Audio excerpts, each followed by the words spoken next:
प्रचंड बोल मस्तकों के झुंड, आज जंग की घड़ी की तुम हार दो। के कुछ ही पलों के भीतर 10 से 15 मिनट के अंदर हमारे माननीय मुख्य अतिथि हमारे रेहड़ी पर हाँ जी रेलवे के पुल के साथ ही साथ मेट्रो ट्रेन आ रहे हैं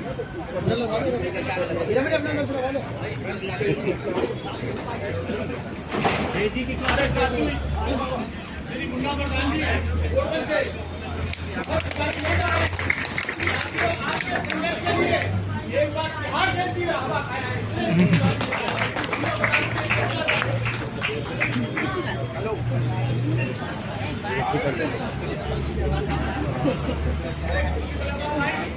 ये आपका प्रोग्राम है भाई, अपने की लोग आए, मैं भी आती आपका प्रोग्राम है।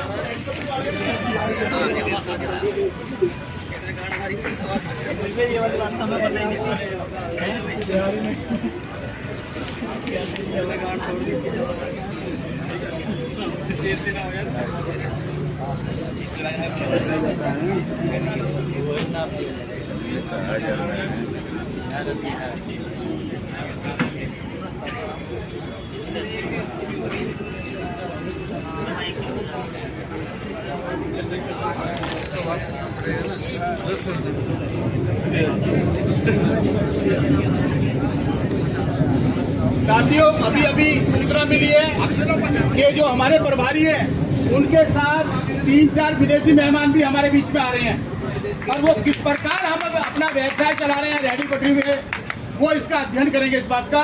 वो भी हमारे साहू जी के साथ आ रहे हैं यहाँ पे। भाजपा का जो है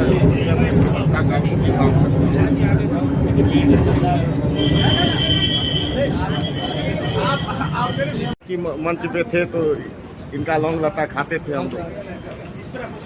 तो साथियों, आज विषय जो है तो विषय यह है, जो प्रधानमंत्री जी ने 2014 में जब इलेक्शन लड़ा था तो उन्होंने कहा था जो कि जो भ्रष्टाचार समाप्त हो जाएगी तो हर गरीब के खाते में हम 15 लाख रुपया डाल देंगे। ये विपक्ष वाला इसका बहुत मजाक भी उड़ाया कि कहाँ है 15 लाख, क्या हुआ 15 लाख। आज दिन ये है जो पीएम स्वनिधि के अंतर्गत कितने लाभार्थी हैं, यहाँ पे हाथ खड़ा कर दीजिए एक बार। है उसमें है जी, है उसमें, आप ज्ञान कर लीजिए। जो प्रधानमंत्री जी ने जो बोला था वो आपको पीएम स्वनिधि के अंतर्गत दिया जा रहा है। एक पटरी वाला मर जाता था, उसको कोई माँ बाप नहीं पूछने वाला, उसका घर तबाह हो जाता था। आज 2 इंश्योरेंस से लेस किया है प्रधानमंत्री ने आपको। एक एक्सीडेंटल बीमा 5 लाख रुपए की और एक 2 लाख रुपए की आपके मरने के 72 घंटे बाद आपके परिवार को तो वो पीएम स्वनिधि की ताकत है। और 6 और योजना से जोड़ा गया है 1 नेशन 1 राशन कार्ड। आप लोग जब LOR भरे होंगे तो उसमें आपके परिवार का पूरा वृत्तांत लिया गया था, बीवी बच्चे सबका।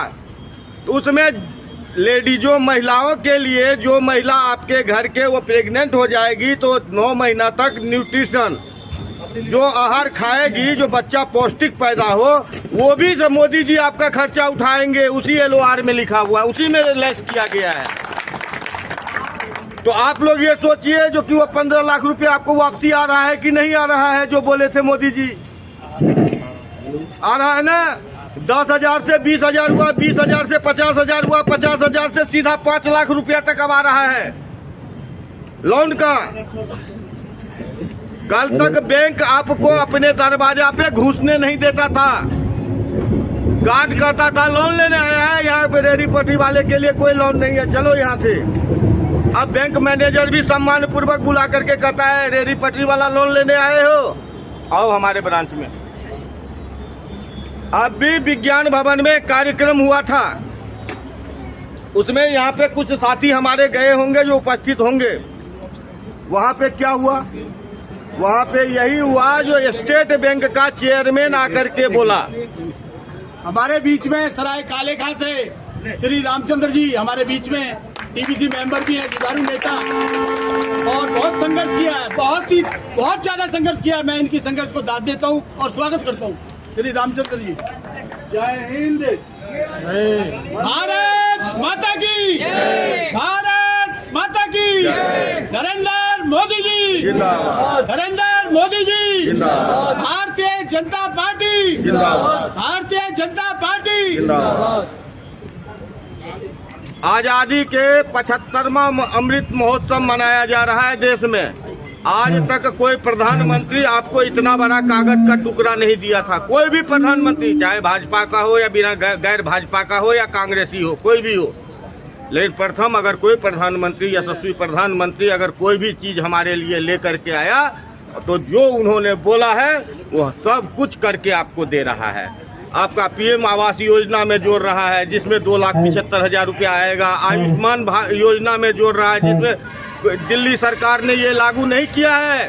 केंद्र सरकार हर जहाँ जहाँ भाजपा शासित राज्य है वहाँ पे आप जाकर के देखें, आयुष योजना जुड़ा हुआ है। और आयुष योजना के अंतर्गत 5 लाख रुपया तक का आप कोई गरीब आदमी कोई भी हॉस्पिटल में जाकर के इलाज करवा ले, कोई पैसा नहीं देना पड़ेगा आपको। इसलिए हम धन्यवाद करते हैं अपने प्रधानमंत्री जी का, जो उनका एक सिपाही मैं भी हूं प्रधानमंत्री जी का। तो इसीलिए जितना से ज्यादा हो, अभी 2024 में आप लोगों के बीच में इलेक्शन होना है और आप ही लोग मतदाता बनेंगे। तो इस बार इस डंके के चोट पे रेहड़ी पटरी वाले जो 45 लाख पूरे भारत में रजिस्टर्ड हुए हैं पीएम स्वनिधि के लाभार्थी, उनके परिवार टोटल मिलाकर के वोट बनता है 2.5 करोड़। ये रेहड़ी पटरी वाला अपना ताकत हिंदुस्तान का दिखाएगा और कमल के छाप पे मोहर मार करके 350 पार सीट इस बार संसद में देगा मोदी जी को। इसके लिए आप सभी आदमी तैयार हैं? क्योंकि रेहड़ी पटरी से एक ही आवाज आना चाहिए, हर हर मोदी, घर घर मोदी, दूसरा नहीं आना चाहिए। इसीलिए हम लोग का संघर्ष का बहुत समय है और बहुत कुछ हो रहा है। हमारे प्रभारी जी भी आ रहे हैं और साथ में यहाँ पे मंच पे और उपस्थित व्यक्ति हैं, सज्जन हैं, जिनका भी आप लोग 2 बात सुनिए। इसके लिए धन्यवाद, विराम देता हूँ। धन्यवाद मिश्रा जी, आपने बड़ी बारीकी से जो स्वनिधि से समृद्धि तक प्रधानमंत्री जी की योजना है उसके बारे में बताया। बहुत बहुत धन्यवाद। मैं अब आमंत्रित करता हूं हमारे जयप्रकाश जी, विकासपुरी दिल्ली से बड़े जुझारू नेता हैं और टीबीसी मेंबर हैं, वो आए और संक्षेप में अपनी बात रखें। श्री जयप्रकाश जी।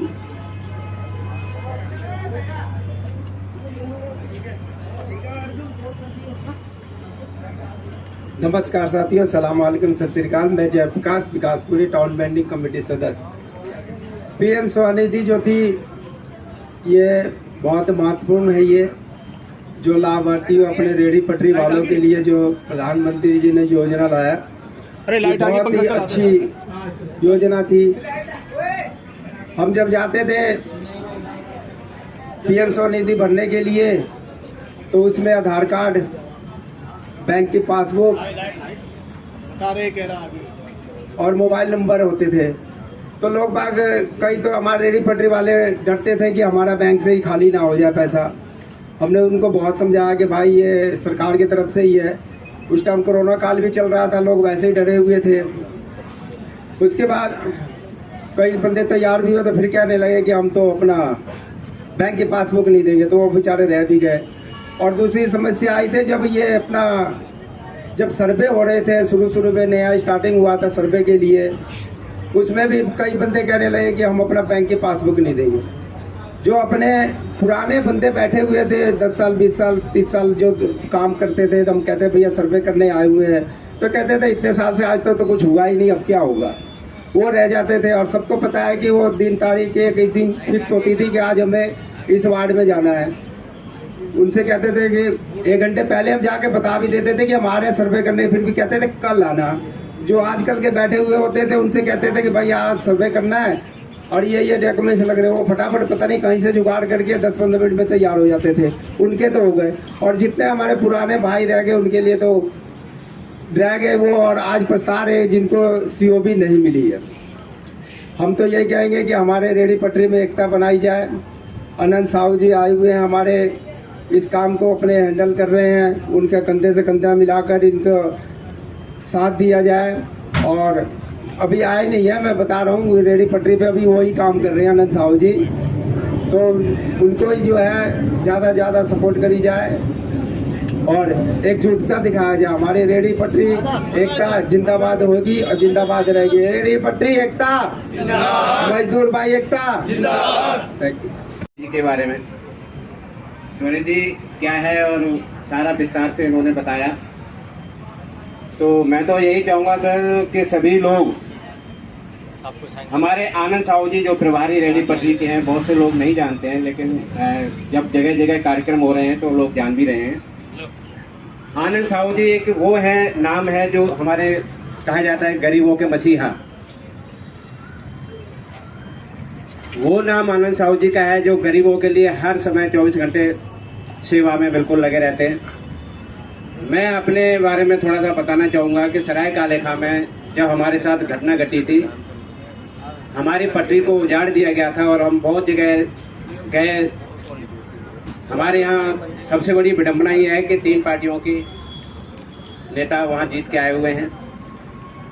कांग्रेस से पहले थी दर्शना जाटव जी और आम आदमी पार्टी से थे परवीन कुमार जी, और अब भारतीय जनता पार्टी से विकास चौधरी जीते और आम आदमी पार्टी से सरिता चौधरी जी। तो इनका ये है कि जिसके पास जाओ तो वो कहता नहीं तुम तो हमारी पार्टी के हो ही नहीं, तुम तो बीजेपी से हो, तो हम तुम्हारी बात कैसे सुनेंगे। और आम आदमी पार्टी के पास जाते हैं तो हमारे लोग कहते हैं तुम तो आम आदमी पार्टी से जुड़ गए तो हम तुम्हारा काम कैसे करेंगे। ये हम लोगों के साथ बहुत ज़्यादा भेदभाव होता है। लेकिन जब हम आनंद साहू जी से जुड़े और यहाँ ऐसी कोई समस्या नहीं आई, यहाँ इन्होंने कहा कि हमारे पास, मैं मानवता के नाते ना मैं किसी धर्म को देखकर मदद करता हूँ, ना मैं कोई जाति देखकर मदद करता हूँ, ना मैं कोई पार्टी देखकर मदद करता हूँ। हमारे बीच तेखंड से श्री रामाशंकर गुप्ता जी अपने साथियों के साथ पधार चुके हैं। मैं इनका भी तहे दिल से धन्यवाद करता हूँ। बैठिए सभी साथी। तो आनंद साहू जी एक वो शख्सियत हैं, ये न किसी की धर्म जाति देखकर काम करते हैं, न कोई धर्म देखकर काम करते हैं, न कोई पार्टी देखकर काम करते हैं। इनके पास जो भी जाता है वो निस्वार्थ भाव से सभी लोगों की मदद करते हैं और सभी लोगों का काम करते हैं। तो हमारे यहाँ पटरी उजड़ गई थी तो हम परेशान काफ़ी थे। जब इनके पास हम गए तो इन्होंने तुरंत कार्रवाई की और हमें कहा कि आप डीसीपी से मिलिए, डीसी साहब से मिलिए, और हम उन लोगों से मिले और हमारा काम तुरंत जैसे जैसे हम जाते गए और हमारा काम बनता गया। हमारे 450 लोग, सभी लोग आराम से बैठ गए और सभी लोग रोजी रोटी कमा खा रहे हैं। तो ये मैं आनंद साहू जी के लिए बहुत बहुत धन्यवाद कहना चाहूँगा कि वो ऐसे ही हमारे लोगों की मदद करते रहें। और हमारे बीच में चुपचाप से बैठे हुए हैं पीछे, और बहुत ही जुझारू और कर्मठ कार्यकर्ता हैं ये श्री रामधन तिवारी जी। ये भी हमारे साथ बिल्कुल कंधे से कंधा मिलाए हमारे साथ चलते रहे। और हमारे बगल में सागर जी बैठे हुए हैं। ये तो समझ लो सागर जी इनका नाम के ही नहीं है, काम के भी और ज्ञान के भी सागर जी हैं। इनका भी बहुत बड़ा दिल है। और ये भी वो नरेला से सराय कालेखा कम से कम 35-40 किलोमीटर तो पड़ता ही होगा। ये हमारे यहाँ आ जाते थे सुबह 9 बजे, और कई बार इन्होंने रात का जो बसेरा भी कालेखा में ही किया है। जब हम लोग आंदोलन कर रहे थे परवीन कुमार एमएलए के खिलाफ, उनके ही कार्यालय दीनदयाल उपाध्याय मार्ग पर, तब ये मेरे साथ कंधे से कंधा, हम लोगों ने वहाँ 11 दिन अनशन की अनिश्चितकालीन हड़ताल की थी और अनशन पर वहाँ बैठे थे हम लोग। तब ये हमारे साथ, सुनील मिश्रा जी हमारे साथ, बहुत भाई ऐसे हैं जो मतलब हर एक मार्केट के लोग हमारे साथ जुड़े हुए थे, और इन्होंने हमारे साथ मिलकर बड़ा संघर्ष किया और इन लोगों की मेहनत रंग लाई, और आज हम लोग बड़े अच्छे से खा कमा रहे हैं, सब लोग अच्छे से बैठे हुए हैं। तो अपनी वाणी को विराम देते हुए बहुत बहुत धन्यवाद। मैं सभी लोगों को एक बार दक्षिणी दिल्ली जो भारतीय जनता पार्टी, मैं जिले में मंत्री का दायित्व मेरे पास में है और टाउन वेंडिंग कमेटी जो सदस्य हूँ वो दक्षिणी दिल्ली से TVC 1 का सदस्य हूँ। ये मेरा परिचय है। दूसरा, मुझे लगता है कि अच्छी बातें तो बहुत हो गई और जब तक उसमें मिर्ची वाला तड़का नहीं लगेगा तो आपका खाना या स्वाद भी ठीक से बनेगा नहीं। तो मैं वो प्रयास करता हूं, अगर आपको मेरी बातें ठीक लगे तो आपका समर्थन रहे, या जितने लोग भी हम बैठे हैं या उसमें से सदस्य बन के हम प्रधान बने बैठे हैं, क्या आपको लगता है कि हमें हमारा अधिकार मिल रहा है या सिर्फ हमारे साथ खिलवाड़ हो रहा है? वो कैसे हो रहा है, मैं थोड़ा सा उसको रोशनी डालूंगा। अगर सहमति हो, आपको लगे कि हाँ मेरी बात सत्य है, तो आप अपनी सहमति दे दीजिएगा। जिस LOR की बात करी जा रही है, लोन दिया जा रहा है, बिल्कुल लोन दिया जा रहा है। क्या हर उस रेडी पटरी वाले को लोन दिया जा रहा है या फिर जिस मर्जी को लोन दिया जा रहा है? मेरे भैया बता भी रहे हैं कि जिस मर्जी को लोन दिया जा रहा है। कारण क्या है? कारण ये है कि माननीय प्रधानमंत्री ने ये बोला था, जब कोरोना काल के अंदर पूरा काम काज बिल्कुल हमारा ठप था, उस टाइम पे माननीय प्रधानमंत्री जी की ये सोच थी और उन्होंने ये योजना लाई कि मेरा साथी, मेरा भाई, मेरा सब कुछ जो रेडी पटरी से अपना गुजारा करके अपना घर चलाता है, उसका घर कैसे चलेगा जब कोरोना काल के अंदर उसकी दुकानदारी कामकाज पूरी तरीके से बंद है। और वो कहीं ना कहीं ऐसे साहूकारों के चुंगल में फंसा हुआ है या ऐसे मुनाफाखोरों के चुंगल में फंसा हुआ है, जहां से उसे अपनी दिन भर की सब्जी बेचने के लिए मिलाने के लिए 2000 5000 ब्याज पे लेने पड़ते हैं, तब जाके वो अपना काम करता है। तो माननीय प्रधानमंत्री जी ने उनके लिए वो योजना निकाली थी और इस योजना का हाल देखिए कि आज सुधार बहुत हुआ है। लेकिन मैं अनिल जी आपको ये बताना चाहूंगा, और आपके यहाँ जितने सदस्य हैं, अभी बहुत सुधार की जरूरत है साहब, अभी बहुत सुधार की जरूरत है, क्योंकि किताबों में और हकीकत में भी बहुत फर्क है। जिस LOR लोन की बात की जा रही है, आपको भी पता है था भाई साहब हमारे जयप्रकाश जी ने, कि जब LOR भरने के लिए हम मोबाइल नंबर मांगते थे, आधार कार्ड नंबर मांगते थे, बैंक अकाउंट नंबर मांगते थे, तो बहुत सारे लोग देने में समर्थ नहीं थे। उन्हें बड़े बड़े क्वेश्चन आते थे कि हमारे साथ क्या होगा, क्यों होगा, क्या कर दिया जाएगा। लेकिन आज वो पछता रहे हैं। लेकिन उसके साथ मैं बताना चाहूंगा कि बहुत सारे ऐसे लोग हैं जिनका LOR होने के बाद में भी उन्हें लोन नहीं मिला था और बैंक के चक्कर काटने पड़े थे। हो सकता है एक आध कोई भाई अभी भी हो जो बैंक के चक्कर काटने पड़ रहे हैं, ये हाथ उठाइए। तो जब तक इनको लोन नहीं मिलेगा, मुझे नहीं लगता कि स्वनिधि योजना की ये योजना सफल होगी। ये मैं कहने आया हूं आपको। इनको भी लोन मिलना चाहिए और बिना रुकावट के, बिना चक्कर काटे। क्योंकि हम अगर लीडर बन गए और लीडर बन के मैं एक बार आपके साथ खड़ा हो गया और चला गया, तो मुझे लगता है कि उससे लीडर बनने का कोई फायदा ही नहीं है, जब तक कि उस डायरेक्ट उस वेंडर को फायदा ना हो जाए। दूसरा, हम COB की बात कर रहे थे, वो भी मुझसे पहले इन्होंने बताया और आप सब उस प्रक्रिया से गुजरे हुए हैं। सरकार की योजना थी कि जहां पर भी हम अपना काम करते हैं, हम अपनी रेडी लगाते हैं, ठिया लगाते हैं, वहां पे अपना रोजगार करते हैं, वहां पर आपकी वेरिफिकेशन होगी, वहां पे आपका सर्वे किया जाएगा। तो सर्वे का नियम क्या था, आधार क्या था? वो ये नियम और ये आधार था कि जहां आप बैठे हो वहीं पर कंपनी के लोग आएंगे, आपके बीच में से आपका साथी जो TVC मेंबर चुना हुआ है वो उनके साथ आएगा और वो चिन्हित कराएगा कि मिश्रा जी यहाँ बैठकर अपनी दुकान चलाते हैं, इनका सत्यापन कीजिए। यही बात थी ना? लेकिन हुआ क्या? हुआ ये कि मिश्रा जी अगर अपने ठिये पे नहीं थे तो इनके ठिये पर ही कोई दूसरा लोग बैठा दिया गया और उसकी फोटो करा दी गई और उसका सर्वे करा दिया गया। आज मिश्रा जी को जब पता चला तो दोबारा फिर वो आए, फिर संपर्क हुआ, फिर इनका कराया। तो मिश्रा जी जिनका ठिया था, जिनकी दुकान थी, आज भी सीओवी लेने के लिए चक्कर काट रहे हैं और वो दूसरा बंदा उसके घर में पहुंच गया। ये गड़बड़ हुई थी, हम इसको सुधारने आए और ये बताने आया हूं मैं आपको कि वो सीओवी जिसका अधिकार है उसे मिलना चाहिए। जिस सीओवी के आधार पर यह बताया गया था कि आप यहां बैठे हैं और बैठे रहेंगे, एमसीडी डिपार्टमेंट कोई सा भी हो, वो एनडीएमसी का हो, एमसीडी का हो, ग्रीन पार्क का हो, लाजपत नगर का हो, रोहिणी का हो, किसी भी जोन का हो, आप सबके साथ बीतती होगी। आप मुझे बता दीजिए, क्या आपका चालान डीएमसी एक्ट के थ्रू होता है?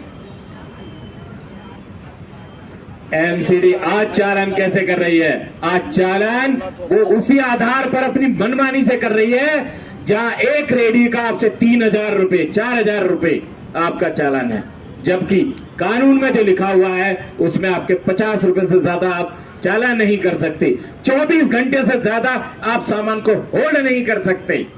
ये नियम पालन हो रहे हैं? नहीं हो रहे। तो हमें इनका सुधार करना पड़ेगा। अगर हम वेंडर की बात करते हैं, अपने मजदूर साथियों की बात करते हैं और हमारे और भी बड़े नेता जिन्होंने हमारे लिए संघर्ष किया है, मैं उनसे भी आग्रह करूंगा और मैं आपकी तरफ से भी आग्रह करूंगा कि भाई ऐसे सुधार करें जिनका हमें डायरेक्ट लाभ मिले, तो ही हमारा भला होगा। ये कहने आया हूं मैं आपको। तो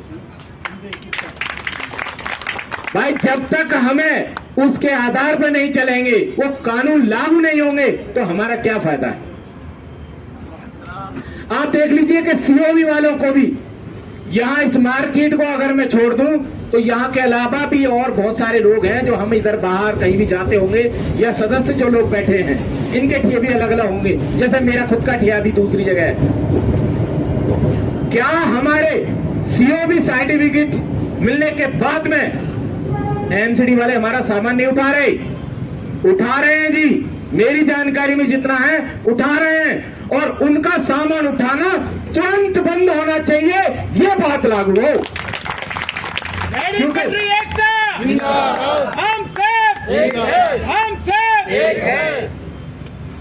अगर कोई साथी यहाँ पे बैठा और किसी के साथ ये हुआ है तो मैं उसे सीओबी की भी वो गाइडलाइन बताना चाहूंगा।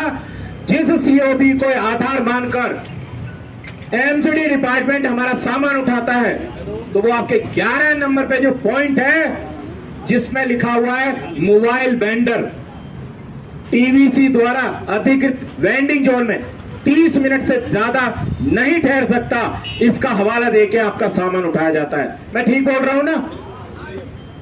ये गलत है नियम, क्योंकि ये नियम मैंने अपने क्षेत्र के साउथ जोन की जो डिप्टी चेयरमैन है, सॉरी जो डीसी है, मैंने उनको भी अवगत कराया है कि इसमें साफ साफ लिखा हुआ है कि टीवीसी द्वारा वेंडिंग जोन में वो मोबाइल वेंडर नहीं रुक सकता 30 मिनट तक। अरे दादा, अभी तक वेंडिंग जोन तो हमने बनाया ही नहीं, तो वो कहां से वेंडिंग जोन हो गया? मैंने ये बताया है उनको, लेकिन वो नहीं मान रहे।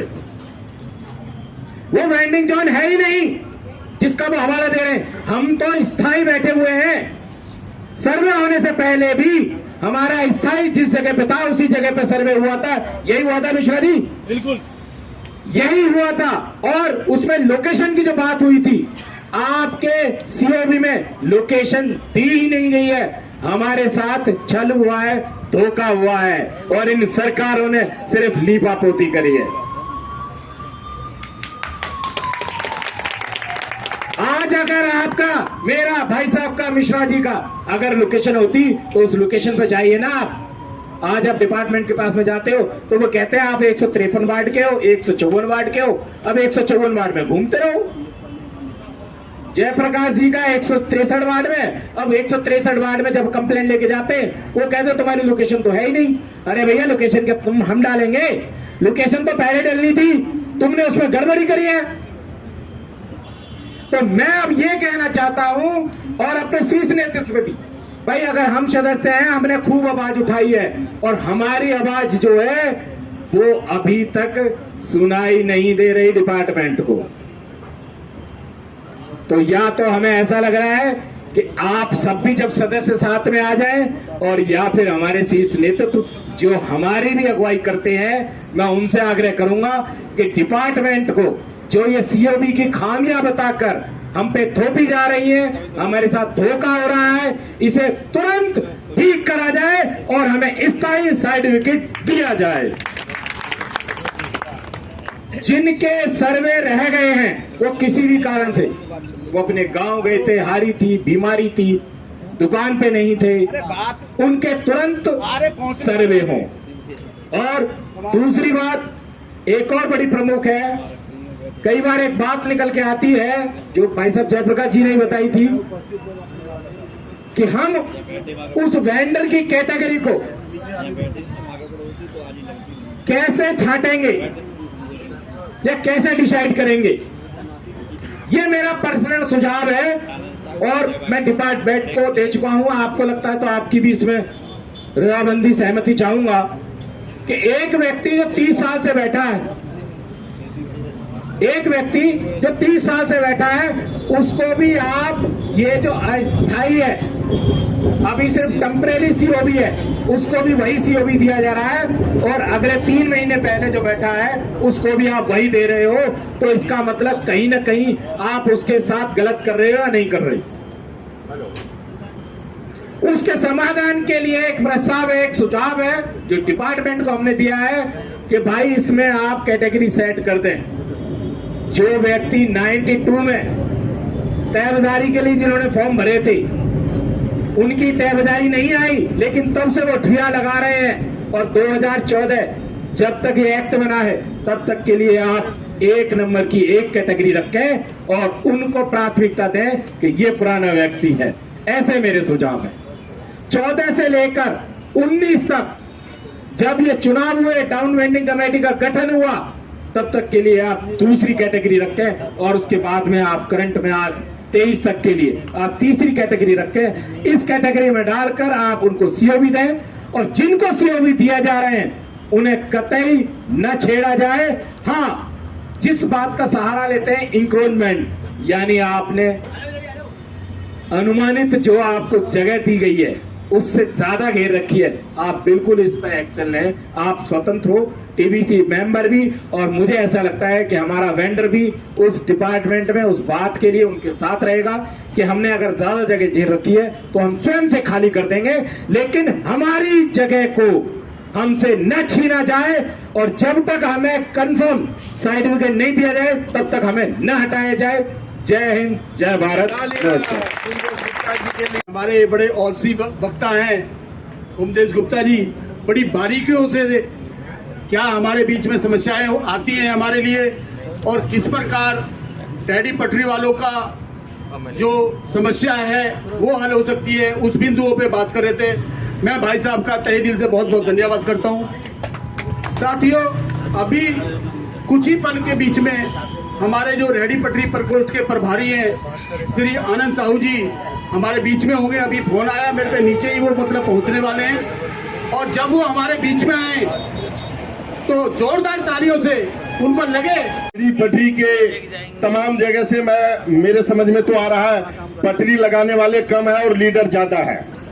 ये मेरा ये सौभाग्य है और एक तरह के दुर्भाग्य भी है मित्रों। दुर्भाग्य मैं इसलिए कहना चाहता हूं कि जब अभी चंद समय पहले मित्र ने बहुत अच्छी बात कही कि जो भाई सीओबी के ऊपर सबसे पहली बात हुई। मैं इस मंच के माध्यम से भारतीय जनता पार्टी के एक छोटा सा सिपाही हुआ करता था भाई, और रेहड़ी पटरी का जहां से जन्म हुए, हमारे बीच में देवली से शिव कुमार शर्मा जी हमारे बीच में आए। एक बार मित्रों जोरदार ताली। औरों के लिए आपने बहुत ताली बजाई, अपनों के लिए बजाओ, क्योंकि हमारे साथ बहुत ही नाइंसाफी देश की आजादी जब से हुई आज तक होते आए। दोस्तों, मैं इस मंच से सबसे शक्तिशाली प्रधानमंत्री आदरणीय नरेंद्र मोदी जी को क्यों धन्यवाद करना चाहता हूं दोस्तों, कि जो कोरोना काल में 5 योद्धा चुना गया था पूरे भारत में, उसमें 5वां योद्धा में नाम है रेहड़ी पटरी वालों को भी नाम आए। याद है या नहीं है भाइयों? अगर याद है तो जोरदार एक ताली बजाओ। और मीडिया साथियों को कह रहा हूं जो हाथ उठा के मोदी जी के लिए एक बार जय घोष होना चाहिए। भारत माता की जय, भारत माता की जय, नरेंद्र मोदी जिंदाबाद, नरेंद्र मोदी जिंदाबाद, रेहड़ी पटरी एकता जिंदाबाद, रेहड़ी पटरी एकता जिंदाबाद। दोस्तों मैं बात पे आना चाहता हूं। सीओबी का मतलब है आत्मनिर्भर भारत।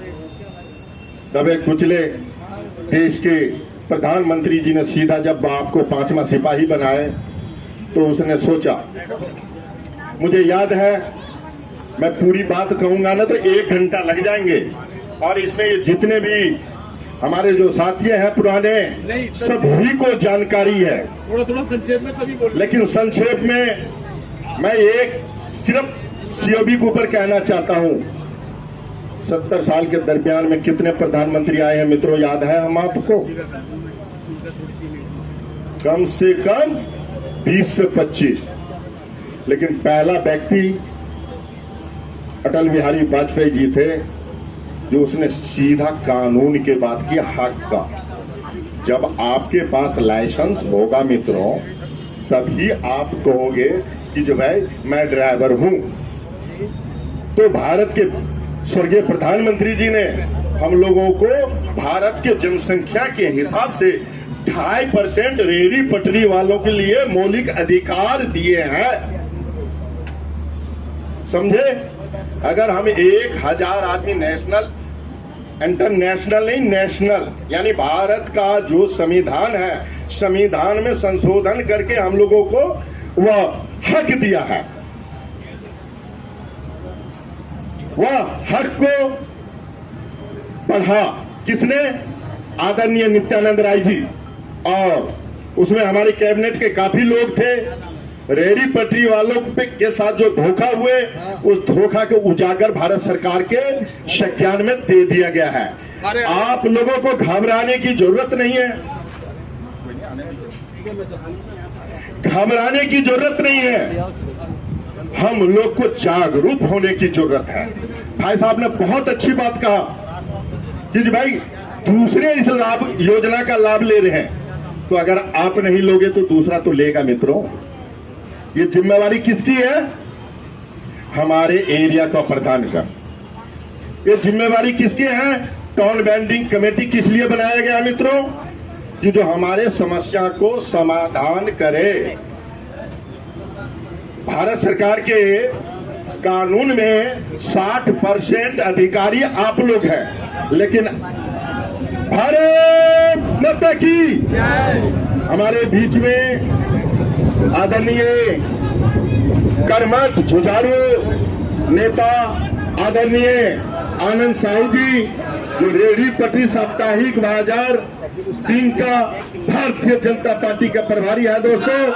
और सभी दोस्तों से मैं निवेदन करूंगा, जब तक आनंद साहू जी मंच पे आए तब तक ये ताली बजती रहनी चाहिए। जब तक आनंद साहू जी मंच पे आए ताली बजते रहने चाहिए दोस्तों, क्योंकि हमारे 9 रत्न में से एक आदरणीय आनंद साहू जी रेहड़ी पटरी को संभालने के लिए आयोग करूं कि जो हम लोगों को बीच में या योद्धा को भेज करके हम लोगों को अपने आप को बहुत ही गणमान्य व्यक्ति बनने की सोच होना चाहिए दोस्तों। तो दोस्तों अधिक बात नहीं कहते हुए एक बार जोरदार ताली बजाए, और मैं प्रभारी साहब से निवेदन करूंगा कि जो स्थान लें। और अभी कुछ देर पहले लाइट नहीं थे, लेकिन आपके आते ही लाइट का व्यवस्था हो गया, ये बहुत अच्छी बात है। तो मैं कह रहा था दोस्तों, सीओबी की बात आई। आप लोग जगह जगह प्रधानमंत्री जी का जो योजना है, इसका लाभ लेने के लिए मैं प्रभारी साहब से भी निवेदन किया हूं, और हमारी जो ये कैबिनेट है, भारतीय जनता पार्टी मोदी जी का जो ये सिपाही चले हैं, जगह जगह हम लोग कैंप लगा करके, अगर आप लोग अपने लाभ नहीं ले पाओगे तो मित्रों दूसरा तो कोई नहीं तो लेगा भाई, लेकिन कोई अगर ले रहा है तो वहां रेहड़ी पटरी का नाम रोशन हो रहा है मित्रों। क्योंकि दिल्ली के अंदर मुझे याद है जो 2 करोड़ की आबादी है या नहीं है, 2 करोड़ की आबादी में कम से कम 5 लाख लोगों को सीओबी लेना चाहिए। क्यों नहीं लिए? हमारी कमी है ना। अरे बोलिए, ताली के से बोलिए या मुंह से बोलिए, कुछ तो बोलिए। आखिर क्यों आप इस पंक्ति में पीछे क्यों? सिर्फ सब्जी खरीदने और बेचने पे लगे हुए हो, लेकिन अपने अधिकार पे नहीं लगोगे तो क्या घर घर में जाएंगे आपको देने के लिए? इससे ज्यादा क्या कहेंगे लोग जो ये सारे सेना आप लोगों को समझा रहे हैं? अपने प्रधान को पकड़िए, अगर वह काम नहीं करते हैं तो डायरेक्टली हमारे प्रभारी साहब को नंबर नोट कीजिए, हमारे रामधन तिवारी जी के नंबर नोट कीजिए, हमारे नंबर नोट कीजिए, अनिल प्रधान जी के नंबर नोट कीजिए। और हमारे भारतीय जनता पार्टी का एक सहायता सिस्टम है, जिला इकाई है, मंडल का इकाई है, आप वहां पे जाइए, आपको हर सुविधा मिलेगा। और प्रधानमंत्री की जितने भी योजना है उसका लाभ सीधा मिलेंगे। अभी कुछ देर पहले कुछ भाई कह रहा था चक्कर काटते रह गए और हमें लोन नहीं मिला। अरे मित्रों, जीवन में पहले बार ऐसा बात हुआ है कि जो बैंक के कर्मचारी और मैनेजर रेहड़ी पटरी वालों के बीच में आके फार्म भरा है, ऐसा कोई प्रधानमंत्री कर सकता या कोई भी व्यक्ति कर सकता? जो बैंक मैनेजर चल के आपके दरवाजे पे आए और आप अभी तक लोन नहीं ले पाए, ये विडंबना हमारे लिए, ये हमारे वेंडरों की कमी है। इस कमी को दूर करना होगा। ये सच बात, ये जो मैंने करवा सच बोल रहा हूं दोस्तों। क्या आप लोगों के बीच में कैंप नहीं लगी? बोलो हाँ या ना, हाथ उठा के बोलिए, हमारे प्रभारी साहब को पता चलना चाहिए। तो दोस्तों, मुझे याद है 2007 में दिल्ली पुलिस कमिश्नर ने कहा था रेहड़ी पटरी वालों जो है दिल्ली पुलिस के आंख और कान है। लेकिन भाइयों, दूसरों के लिए तो सब कुछ देख रहे हो, अपने परिवार के लिए देखते हुए शर्म आ रहा है क्या? आज संकल्प लेना चाहिए हम लोगों को। अपने एरिया में एक भी रेहड़ी पटरी वाले बिना लोन के नहीं रहना चाहिए। और जिनको पैसे की आवश्यकता नहीं है वह दूसरों साथियों को मदद करो, क्योंकि उस लोन आत्मनिर्भर भारत के एक बहुत बड़ी कड़ी प्रधानमंत्री जी ने पकड़ा है। जिस तरह ये मेट्रो की जो लाइन खींच दी गई ना, तो कहीं से भी आओगे, चाहे ऑटो से आओ, रिक्शा से आओ, ठेला से आओ, पैदल आओ, लेकिन मेट्रो पकड़नी है तो मेट्रो स्टेशन पे आना। वही एक केंद्र बना दिया गया है आपको, प्रधानमंत्री स्वनिधि। मैं मानता हूं जो हमारे यहां सरकार नहीं है, और ये बड़ी परिमला है दिल्ली का, जो देश के 28-29 राज्य में, राजधानी में भारतीय जनता पार्टी की सरकार नहीं है दोस्तों। इस वजह से हम लोग वंचित हैं और लाइन से भटक रहे हैं, हमें भटकाया जा रहा है। क्यों भटकाया जा रहा है? अब से पहले नगर निगम के चुनाव हुआ था, क्या बोला कि मैं रेहड़ी पटरी वाले को सर्वे कह रहा हूं। मैंने पहले भी विरोध किया है, मैंने पहले भी विरोध किया। ये जो कंपनियां जो है ना, फर्जी कंपनियों को नियुक्त किया जा रहा है, इसने फर्जी कंपनी को नियुक्त करके आप लोगों के मोबाइल का मतलब चलती फिरती सीओबी दे दिया गया है। ये धोखा है, ये धोखा है। और धोखा किसने किया? केजरीवाल ने, की सरकार ने किया। उसने कहा जब मैं नगर निगम में आऊंगा तो आप लोगों को व्यवस्था 3 महीने के अंदर में करूंगा। ये चुनाव भी 3 महीना हो गया, पिछला चुनाव भी 16 साल 9 साल के अंदर में 4 बार 3 बार मुख्यमंत्री बन गए, लेकिन रेहड़ी पटरी वाले को बाहर भगाने का योजना ये सीओबी के तहत कर दिया। वो भाई ने सही कहा है कि जो 30 मिनट से ज्यादा नहीं रुक सकते हो। अरे बेशर्मो, तुम अभी 9 साल के तुम बच्चे हमारे ये 70 साल के 80 साल के जो बुजुर्ग जो रेडी पटरी लगा करके यहाँ पे जो है ना अपने बेटे के शादी किया, पोता की शादी किया, पोतरी की शादी किया, उनसे कभी सलाह लिया क्या है? उनसे क्या सलाह लिया कि जो भाई चलती फिरती नहीं, यहाँ अस्थाई का भी प्रावधान है। भारत सरकार ने अस्थाई रेडी पटरी वालों को भी प्रावधान दिया गया है। तो दोस्तों मैं आमंत्रित कर रहा हूं हमारे देवली से मंडल के प्रभारी श्री शिव कुमार शर्मा जी, वो आए हैं और साहू जी का स्वागत करें। मैं सागर यादव जी को भी आग्रह करूंगा कि साहू जी का स्वागत करें।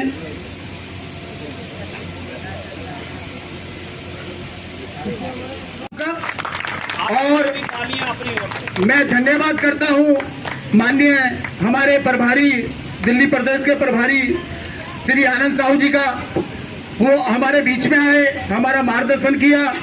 मैं धन्यवाद करता हूं हमारे उपाध्यक्ष श्री रामोतर राय जी का, वो हमारे बीच में आए, अपने विचार रखे, और तमाम दिल्ली से विभिन्न क्षेत्रों से आए पीवीसी मेंबर और वेंडर लीडरों का मैं हृदय की गहराइयों से धन्यवाद करता हूं। और इस सभा को समापन की ओर